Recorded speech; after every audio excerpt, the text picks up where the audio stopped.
stop scrolling if you are also a student of the class 9th. We are discussing the chapter sound in brief. So what is the sound? The sound is a form of energy which produces sensation of hearing in our ear. कैसे produce होता है? तो it is produce by vibration. Travel करने के लिए ये travel करता है इन द फॉर्म ऑफ वेव्स.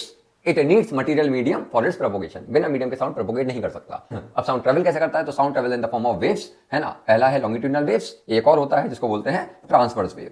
ठीक है. तो sound can travel in the form of longitudinal wave as well as in the terms of transverse wave. Longitudinal wave में फॉर्म होते हैं compression and reflection. Transverse wave में form होते हैं crust and trough. ठीक है.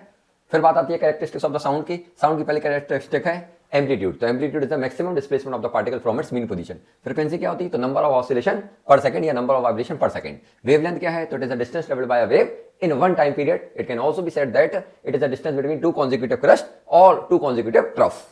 वेव वेलोसिटी क्या होती है? तो it is v is equal to F lambda. Definition wise बात करें तो it is distance travelled by a wave in 1 second. इसके लिए क्या आता है? 1 सेकंड. इसके लिए क्या आता है? 1 टाइम पीरियड. फिर बात आती है कैरेक्टरिस्टिक्स ऑफ द साउंड की. साउंड में जो अंतर आता है वो 2-3 वजह से आ सकता है. जैसे कि एक है लाउडनेस, दूसरी है पिच, एक और होती है जिसको बोलते हैं क्वालिटी. ठीक है. लाउडनेस किस पे डिपेंड करती है? It depends on the square of the amplitude. Pitch depends on the frequency and quality depends on the wave form. ठीक है.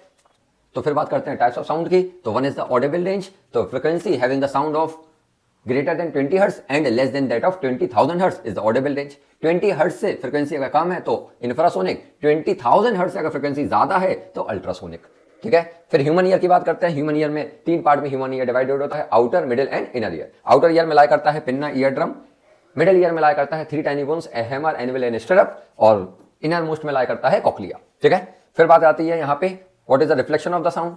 तो साउंड का लौटना after striking a hard and the rigid obstacle is known as reflection of sound. तो इसका main जो application है that is eco. Eco क्या है? तो echo is the sound heard due to multiple reflection from a distance obstacle. ठीक है. And heard when the original sound has ceased. जब खुद की आवाज खत्म हो जाए उसके बाद जो लौट की आवाज आती है because of the multiple reflection, उसको नाम दिया जाता है इको. कंडीशन क्या है इको के लिए? तो minimum distance between the source of sound and the obstacle should be at least 17.2 metre and the reflected sound should reach the listener after a time period of 0.1 second. ठीक है. I hope you like the video. अगर आपको बात समझ में आई तो please do like the video, share the video and subscribe the channel. Thank you बेटा जी.